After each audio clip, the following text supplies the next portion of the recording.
Hello दोस्तों, carbon and it's compounds part 11 का ये वीडियो examfear.com की तरफ से। अब एग्जाम से कोई डर नहीं। आइसोमर्स ये एक बहुत इंपॉर्टेंट टॉपिक है और इंटरेस्टिंग भी है। अभी तक हम बहुत सारे स्ट्रक्चर्स देख रहे थे, केमिकल स्ट्रक्चर्स अलग अलग कंपाउंड्स के। तो कई जगह हम नोटिस करेंगे कि ऐसे कंपाउंड्स हमें मिलेंगे जिनका मॉलिक्यूलर फॉर्मूला सेम होगा लेकिन उनके स्ट्रक्चर्स डिफरेंट होंगे।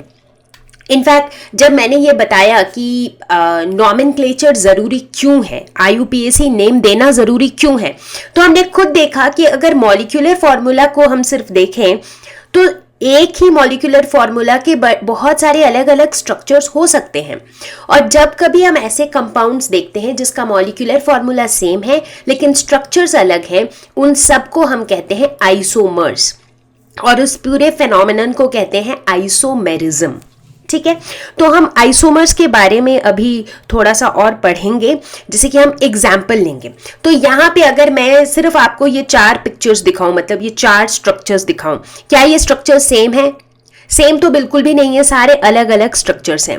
लेकिन अगर हम इनकी मॉलिक्यूलर फार्मूला को देखें, मॉलिक्यूलर फार्मूला में हमें ये बताना है कि इसमें कितने कार्बन एटम्स हैं और कितने हाइड्रोजन एटम्स हैं। उसको अगर हम देखें तो इसमें 1 2 3 4 5 6 कार्बन है और 1 2 3 4 5 6 7 8 9 10 11 12 हाइड्रोजन है, C6H12। इसमें काउंट करते हैं 1 2 3 4 5 6 कार्बन, हाइड्रोजन 1 2 3 4 5 6 7 8 9 10 11 12 हाइड्रोजन। तो ये भी C6H12 है। उसी तरह से इनके भी अगर आप काउंट करेंगे तो ये चारों स्ट्रक्चर्स के मॉलिक्यूलर फॉर्मूला है C6H12, लेकिन चारों स्ट्रक्चर जो है एक दूसरे से काफी अलग है। और जब स्ट्रक्चर अलग होता है तो क्या होता है?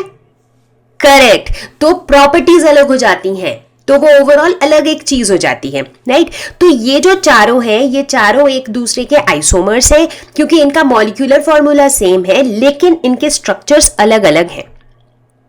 ठीक है, तो इससे हमें यह भी पता चलता है कि एक ही मॉलिक्यूलर फॉर्मूला जो है ये अलग अलग कंपाउंड्स को रिप्रेजेंट करता है। एक ही मॉलिक्यूलर फॉर्मूला है लेकिन जैसे ये चारों अलग स्ट्रक्चर हो गए तो ये 4 अलग कंपाउंड हो गए क्योंकि उन चारों कंपाउंड्स की प्रॉपर्टीज अलग होंगी, राइट। तो ये होते हैं आइसोमर्स। अब आइसोमेरिज्म का जो ये प्रॉपर्टी है ये पॉसिबल तभी होता है जब हम ऐसी हाइड्रोकार्बन्स की बात कर रहे हैं जिनके अंदर 4 से ज्यादा कार्बन एटम्स हों। अब आप पूछेंगे ऐसा क्यों? ऐसा कोई भी अगर कंपाउंड हो जिसमें 2 कार्बन एटम हो उसमें आइसोमेरिज्म क्यों नहीं हो सकता है? ऐसा इसलिए क्योंकि अलग अलग स्ट्रक्चर्स बनाने के लिए हमारे पास ऑप्शंस होने चाहिए, राइट। अब जैसे एक उदाहरण लेते हैं, मान लेते हैं हम बात करते हैं मीथेन की, CH4। तो इसके अंदर क्या है? 1 कार्बन है और 4 हाइड्रोजन है। तो इसका हम कुछ अलग स्ट्रक्चर बना ही नहीं सकते क्योंकि एक ही कार्बन है, तो मतलब हम कुछ घुमा फिरा नहीं सकते हैं स्ट्रक्चर को। बात करते हैं ईथेन की जिसमें 2 कार्बन है, C2H6। कुछ इस तरीके से होता है ईथेन का स्ट्रक्चर। इसके अंदर भी हम क्या चेंज कर सकते हैं? बहुत होगा तो इस कार्बन को उधर भेज दिया, उसको उधर भेज दिया, उससे फर्क क्या पड़ा? उसके बाद भी स्ट्रक्चर सेम रहा। तो इसका मतलब 2 कार्बन रहे तब उससे भी कुछ फर्क, मतलब उस केस में भी हम उसके आइसोमर्स नहीं बना सकते हैं, उसके अलग अलग स्ट्रक्चर्स नहीं बना सकते हैं। ठीक उसी तरह अगर 3 कार्बन की बात करें, प्रोपेन की बात करें, ये मैं आपके ऊपर छोड़ रही हूं। आप प्रोपेन का स्ट्रक्चर बनाओ और देखो कि क्या उसमें कार्बन को इधर उधर घुमा फिरा के आप अलग अलग स्ट्रक्चर बना सकते हो? नहीं बना पाओगे। तो आइसोमेरिज्म जो है ये पॉसिबल है जब हम ऐसे कंपाउंड्स की बात कर रहे हैं जिसके अंदर 4 से अधिक कार्बन एटम्स हो, ताकि वो 4 कार्बन एटम को हम अलग अलग तरीके से अरेंज कर सके। जैसे 4 कार्बन एटम ऐसे भी अरेंज हो सकते हैं, 4 कार्बन एटम ऐसे भी अरेंज हो सकते हैं, राइट। तो ये अलग अलग, जहां हमारे पास अलग अलग ऑप्शंस है कार्बन को अरेंज करने का, वहां आइसोमर्स बन सकते हैं, राइट। तो हम देखेंगे कि अलग अलग कंपाउंड्स के अलग अलग नंबर ऑफ आइसोमर्स होते हैं। मतलब जैसे जैसे हम बड़े कंपाउंड्स की तरफ जाते हैं जिसमें ज्यादा कार्बन एटम्स हैं, तो जाहिर सी बात है वहां पे जो पॉसिबल अरेंजमेंट्स हैं वो भी ज्यादा हैं, राइट। तो जैसे अगर हम बात करें ब्यूटेन की, जिसके अंदर कितने कार्बन एटम्स हैं? जिसके अंदर 4 कार्बन एटम्स हैं। जैसे कि जो मैंने यहां बनाया, यहां पे कितने आइसोमर्स पॉसिबल है? 2। तो हम देख सकते हैं यहाँ पे एक ये स्ट्रेट वाला हो सकता है, एक ऐसा ब्रांच्ड वाला। अगर हम पेंटेन की बात करें, पेंटेन में कितने कार्बन एटम्स है? 5। तो 5 कार्बन एटम के साथ जो है एक तो स्ट्रेट चेन हो सकता है, एक हो सकता है कुछ ऐसा, दूसरा हो सकता है कुछ यूं। तो इस तरीके से हम देखते हैं पेंटेन के केस में जो है नंबर ऑफ आइसोमर्स 3 हो सकते हैं। हेक्सेन की अगर हम बात करें जिसमें 6 कार्बन एटम होता है, उसके अंदर आइसोमर्स 5 हो सकते हैं। तो जैसे जैसे नंबर ऑफ कार्बन एटम्स बढ़ते जाएंगे वैसे वैसे कितने उसके पॉसिबल आइसोमर्स हैं वो भी बढ़ते जाएंगे। तो अभी तक हमें ये पता चला कि आइसोमर्स वो कंपाउंड्स होते हैं जिनके मॉलिक्यूलर फॉर्मूला सेम होते हैं लेकिन स्ट्रक्चर्स अलग होते हैं। आइसोमेरिज्म एग्जिस्ट करता है 4 कार्बन एटम वाले कंपाउंड में या 4 से अधिक कार्बन एटम्स वाले कंपाउंड्स में। हैविंग मोर देन 4 तो नहीं बोलेंगे, हैविंग 4 और मोर देन 4 कार्बन एटम्स, ऐसा बोलना ज्यादा सही होगा। ठीक है, हालांकि कोई डायरेक्ट फॉर्मूला अगर आप पूछेंगे कि भाई हम बोलते हैं कि भाई ऑक्टेन में कितने आइसोमर्स हो सकते हैं, तो ऐसा कोई डायरेक्ट फॉर्मूला तो नहीं है। तो उस स्ट्रक्चर्स को रफली ड्रॉ करके, जैसा कि मैंने अभी किया ब्यूटेन और पेंटेन के लिए, इस तरीके से ड्रॉ करके भले ही आप आइडिया लगा सकते हैं कि उस पर्टिकुलर कंपाउंड के कितने आइसोमर्स हो सकते हैं। तो देखते हैं question, how many structural isomers are possible for pentane, draw structural formulas. Pentane के अंदर होते हैं 5 कार्बन एटम, तो एक तो सीधा सीधा स्ट्रेट चेन होगा, ये एक पॉसिबिलिटी है। मैं अभी हाइड्रोजन ड्रॉ नहीं कर रही हूं। दूसरा पॉसिबिलिटी है कि ऐसा कुछ जिसमें 4 कार्बन एटम साथ में है और दूसरा जो है वो ब्रांच के रूप में है। एक ऑप्शन हो सकता है ऐसा कुछ जिसमें 3 कार्बन एटम स्ट्रेट है और 2 कार्बन जो है वो इस तरीके से ब्रांच्ड है। अब आप कह सकते हैं कि एक ऐसा भी तो हो सकता है कि इस साइड से लास्ट सेकंड वाले कार्बन में ये जुड़ जाए।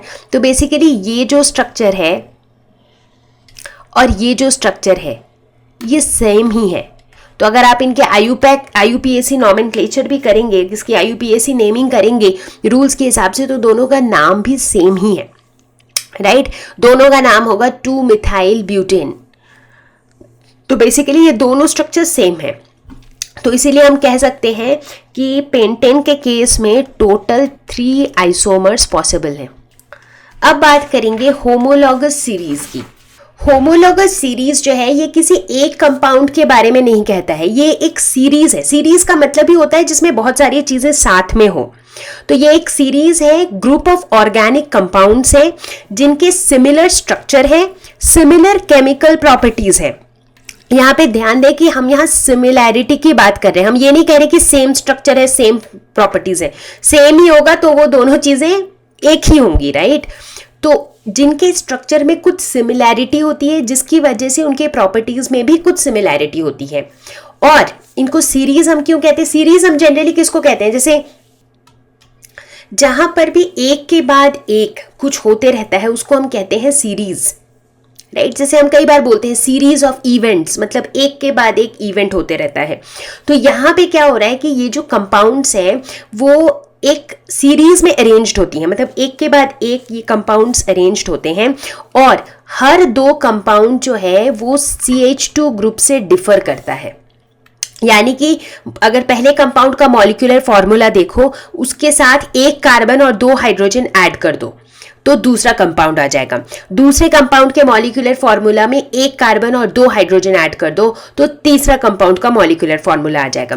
तो इस तरीके से ये एक ऐसी सीरीज है जिसमें जितने भी कंपाउंड्स हैं उनके स्ट्रक्चर सिमिलर है, प्रॉपर्टीज सिमिलर है, और उनके मॉलिक्यूलर फॉर्मूला को अगर हम देखें तो हर 2 कंपाउंड के बीच में जो डिफरेंस है वो है CH2 का डिफरेंस।